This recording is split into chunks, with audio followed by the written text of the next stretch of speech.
เข้าไปนี่เอาแล้วเจอน้ำเข้าไปนะครับ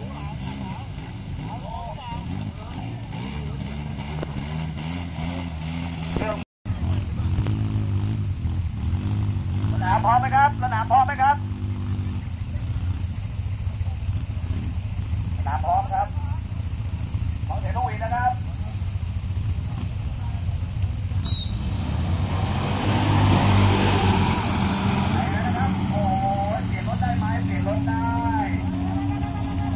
บอกให้เปลี่ยนรถได้เอาขึ้นดันเรียบร้อยแล้วสองกิโลตันได้เลยครับกิโลตันเข้ารอบครับ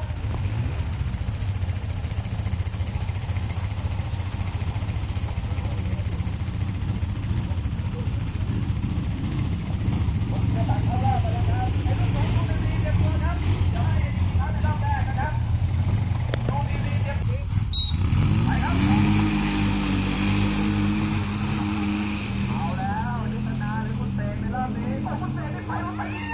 ไปดีเกียร์เขาจะไปดีเกียร์คุณเสกนี่รถไปดีเกียร์เรียบร้อยสองรอบรับไปเลยคุณเสกเข้ารอบครับคุณเสกเข้ารอบไปเลยครับในรอบนี้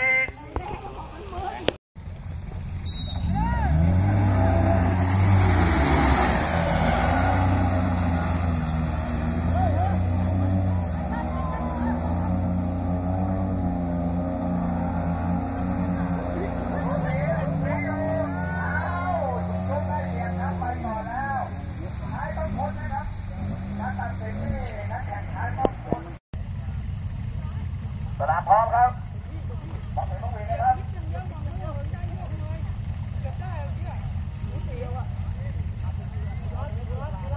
มองถึงต้องวิ่งนะครับรักเซลครับรักเซลครับรักเซลด้วยรักเซลด้วยครับรักเซลนิดนึงครับในรุ่นนี้มีเซลลงรักเซลครับ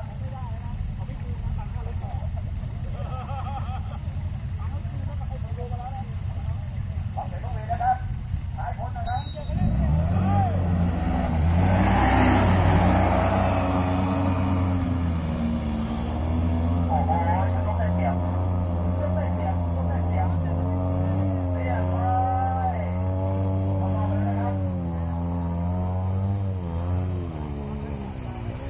นี่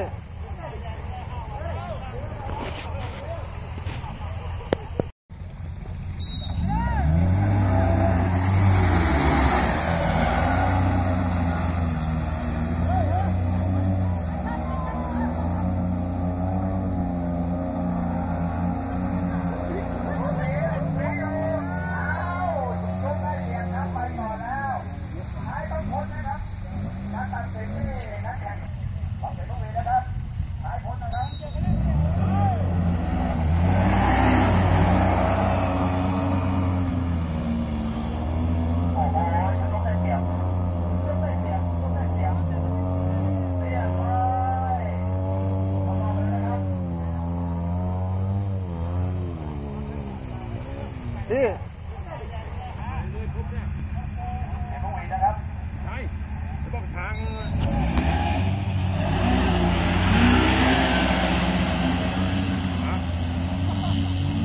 เอาแล้วเราไปตรงมาเรื่อยๆเลยมันก็จะมีมาเจอเนี่ยเรียบร้อยครับมาเจอที่ครับ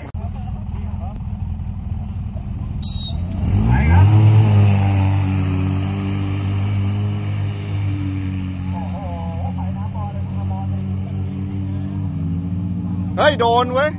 โดนเฮ้ยเฮ้ยเฮ้ยได้ไปรอบนี้2 ใน 3นะครับ2 ใน 3ดูโอ้โหเตะรถแกนเป็นตำรวจนะครับรอบนี้ยังไงที่ประเทศได้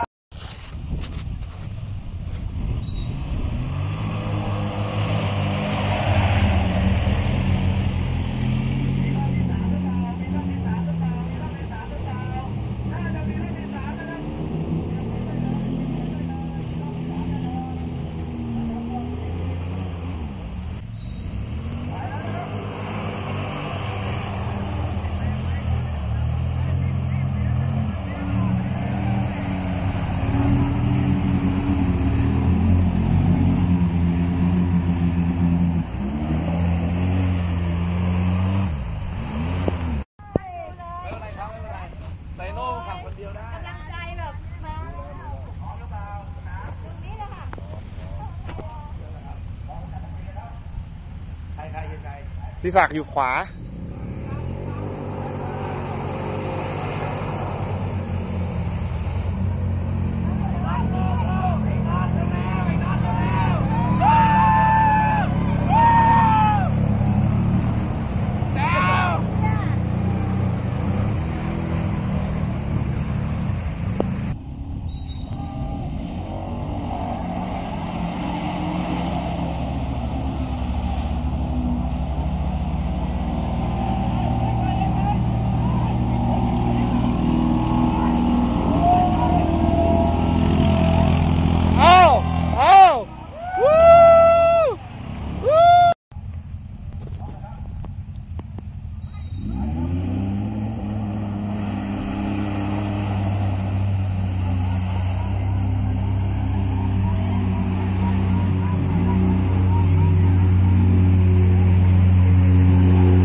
แล้วปรับเปล่า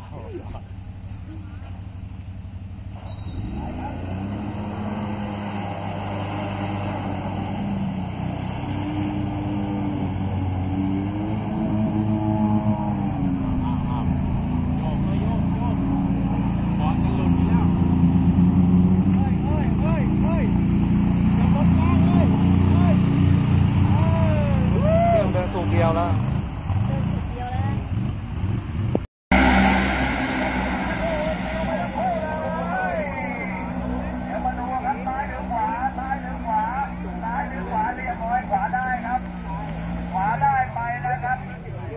ย้ายชายได้ในรอบแรกนะครับเดี๋ยวก็ไปครับสีแดงเข้าวินก่อนนะครับเรียบร้อยเลยยาวเข้าก่อนรอบสามเรียบร้อยครับเรียบร้อย2 รอบจบนะครับคุณปิยชัยได้แชมป์ครับ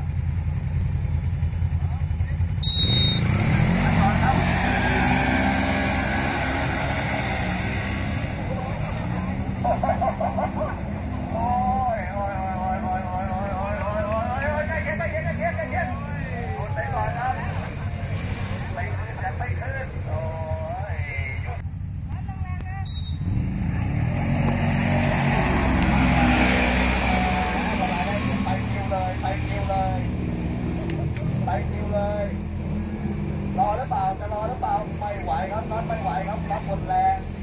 ได้ไปครับยูได้ไปเลยครับระหว่างยูทีกับเอ็นทีวีนะครับตามเกมแล้วยูทีเนี่ยเหนือกว่าเยอะครับนะตามเกมก็ได้ไปนะครับนะครับเกมจบแล้วนะครับเดี๋ยวเรา